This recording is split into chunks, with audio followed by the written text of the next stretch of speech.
What's up guys? First ever na workout vlog. Tingnan natin kung ano kalalabasan ng workout natin. Bala ko pumili lang sa Instagram. Meron kaming pinagpipilian na na workout lagi noon pag wala kaming maisip. Teka, bubuksan ko yung app para makita nyo. Ayan, ito yung app na pinagkukunan ko ng workout sa Instagram. Meron ka pa atang wraps dyan Meron ba? Hanapin mo. Andyan lang yun kung naalala mo yung kulay. Meron tayong special guest si Kent. Ayan, nagbabalik loob. Kasi kailangan na niyang magpabata. At hindi ko alam kung kanino yan. Kailangan na niyang maging healthy. Hindi naman pumayat specifically. Bonus lang yon ng pagiging healthy sa totoo lang. Ito yun. Yan, magbabrowse lang kayo. May nakalagay naman dyan na easy, medium, or hard. Pero kailangan may konting knowledge ka na sa mga workouts kasi CrossFit based to. So ito yung gagawin namin. Pipili na lang ako dito. Ewan ko kung sasabay si Abby. Ayan, na-timing na konti lang yung tao ngayon dito sa gym kasi malakas yung ulan. Pipili lang ako. Full day? Full, as in full day? Pwede rin, pwede rin. At sige, ibahin natin. Buti nag-suggest nung si Abby. Nag-cardio tayo yesterday. So, full day na lang. Tama. Sige. Thank you kay Coach Tan. Meron palang binigay dito kay Abby. Ikaw maglilid ng workout ngayon. Ito, si Abby maglilid. Si Kent, mamaya sa dinner, siya na maglilid. Dami ko na isang na nakaakyat. Kagabi, may plague kagabi Ayan si Kent dati nakaka-10 pull-ups to Boy, ilan ngayon? Only na yan. Supported pull-ups. Dayan, maganda yung pinakita ni Kent na yan para sa mga nagpa-practice nag-pull-ups. Yan. Yan ang warm-up. 3 sets ng 5 reps na deadlift. So, first set, barbell, and then bahala na kami ni Kent magdagdag. Every set, magdadagdag kami. Namatay ko yung kuko. Ayun, lumabas. Lumabas na yung mahiwagang bar. Personal, barbell ni Abby yan. So, ayan. Second set namin is 5 kg, 5 kg. Pero yung bar is 20 kg yan. So, total of 30 kilos, 5 reps. Third and final set namin ni Kent sa warm-up. Ang nakaload na sa barbell is 10 kilos, 10 kilos. So, total of 40 kilos na weight. Yan. Si Siw, kayang ihagis ni Kent yan. Coach Abby, yari na kami. Ilang reps yung working set? Ilan? 5 reps, 3 sets. Kaya nga. Pwede naman kaming magdagdag, di ba? Pwede. Kung ano na yung main work nyo, yun na yung... Dadagdagan nga namin. Pwedeng pabigat every set ulit, di ba? Kasi 5 reps lang. Pagyari ba nito, wala na? 5, 3, 1. Pagyari ba nito, wala na? Meron pa siya. Hindi, ibig sabihin sa deadlift. Meron pa. At deadlift ulit? Hindi. Iba naman. Kaya natin mag-heavy dito, 5 reps lang. Sige.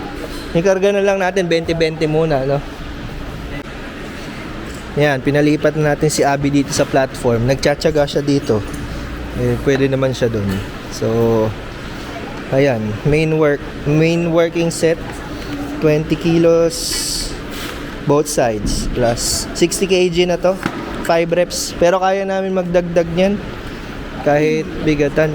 Kasi kung nakakargahan natin ng mabigat mamaya. Tingnan natin. Sisiw, lumilipad yung bar. Explosive pa rin. Feeling ko kay Kent ang nawala lang sa kanya endurance.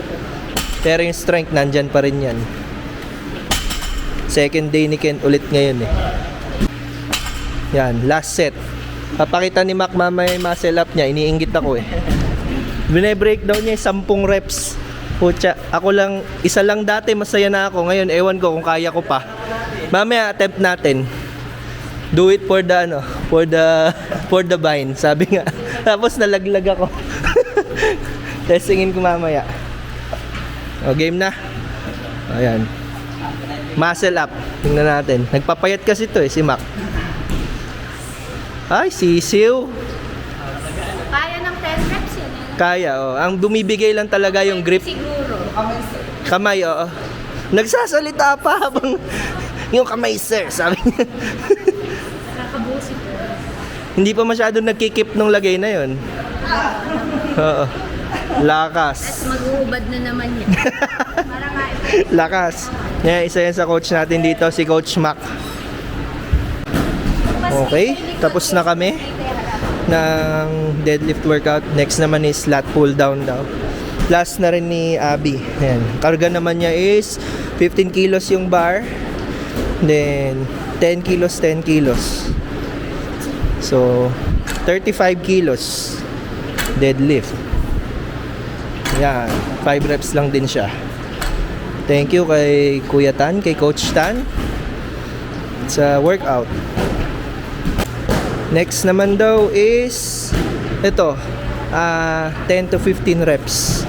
Ito yung first set ni Abby. So, yung workout na to, ano lang, depende sa weight na kaya nyo. Pero kung matagal na kayo nagwo-workout, sasagarin niya hanggang dulo. Kaya mo yan, malakas ka sa pulling eh. Next second. Ikaw muna, boy. Tansyahin mo kahit mga unang reps. Naku, hindi ako naniniwala sa iyo dyan. Yun lang binuhat ni Abby. Mandi, tingnan ko muna to. Sabing ganon. Oh.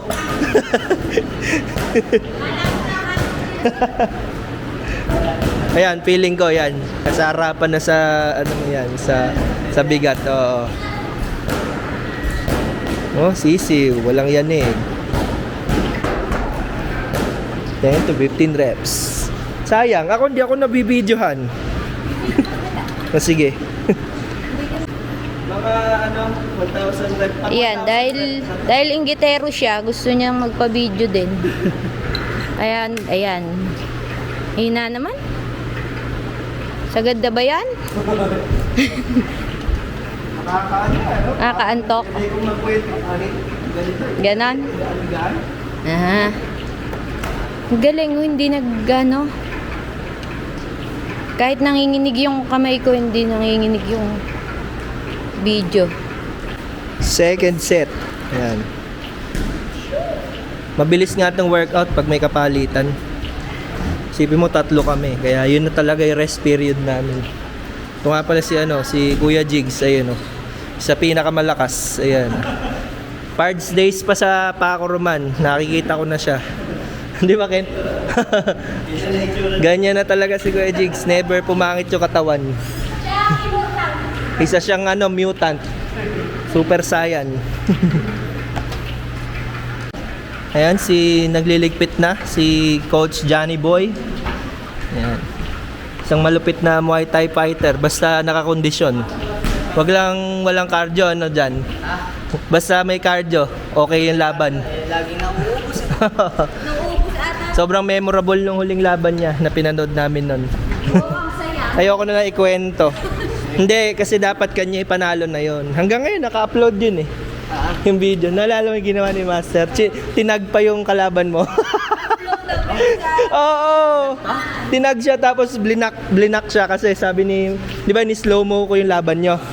Na hindi naman low blow yung tira yung knee to the body mo. Dito sa body. Sa pool talaga eh. Siguro yung itlog ng bata nasa sikmura. Umangat, Umangat. Ngayon, umakting siya na budegahan talaga. Sa bodega patama ng tuhod. Pero umakting siya na parang nabayagan siya. Blip natin yung bayag. So, ayun. Ang ginawa ni Master, inad niya yung kalaban mo, tinag niya na, eto ba yung low blow na sinasabi mo? Nung nakita ko, nawala na yung highlight ng pangalan. Ibig sabihin, blinak siya. Blinak si Master ng kalaban mo. Yan ang ating next workout. Medyo hindi na lang naabutan. Yan, si Kent na lang magpapakita. Siguro pag sobrang bigat, dumbbell row. Hindi ko alam kung ano yung talagang tawag. Bent over row, dumbbell row, or whatever. Ayan, basta pinakita na lang. Ayan. mid cable row. Dami tawag eh, no? Sumusulog na. Wala lang yan. Ay, laki na nung nung keloid. Sobrang tahimik ng workout sesh. Talagang focus ka sa goal. Focus ka sa goal. Pagka hindi alang goal yung kasama mo, iwan yan. Kahit pamilya pa yan, iwan. Kaibigan, iwan. Rendon Labador, rest in peace, 2023. Sige lang, banat lang. Kaya mo yan, Kent. Kaya mo yan. Basta pag may naisip ka, i-post mo na, sabihin mo na, tsaka ka na lang mag-sorry. Kasi pwede i-delete yan. Sabi nga ni Idol. Topics. Ayan, ito yung workout na kasunod. Ayan. Hindi ko alam ano tawag dyan. Face pull. Ayun. Face pull pala. Hindi. Ibang pull yung sinasabi ko kanina. Masakit na yung back ko ah. Face full. Face full. Puno yung face mo. Ayan. Hilahin mo, Kent, na parang gusto mong anuhin. Ayun.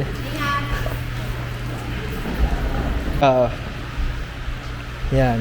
Relax lang, relax. Ito yung next, 12 to 15 reps din. Inclined dumbbell curls daw ang tawag. Ano ba yan? Pati ako hindi ko na alam yung mga tawag sa workout. Yan, yung next, hammer curl. Yan. Second set na si Abby. Tahimik. Sakto din. Kaya hindi tayo batugtog, baka copyright tayo. Sayang naman. Paano kung ma-monetize na tayo? Yun, Yan, yari na tayo guys. So, conditioning lang yon, hindi masyadong challenging kasi medyo mahaba yung pahinga dahil 3 kami nagpapalitan. So, hanggang dito na lang guys. Huwag nakalimutan mag-like at mag-subscribe. Peace!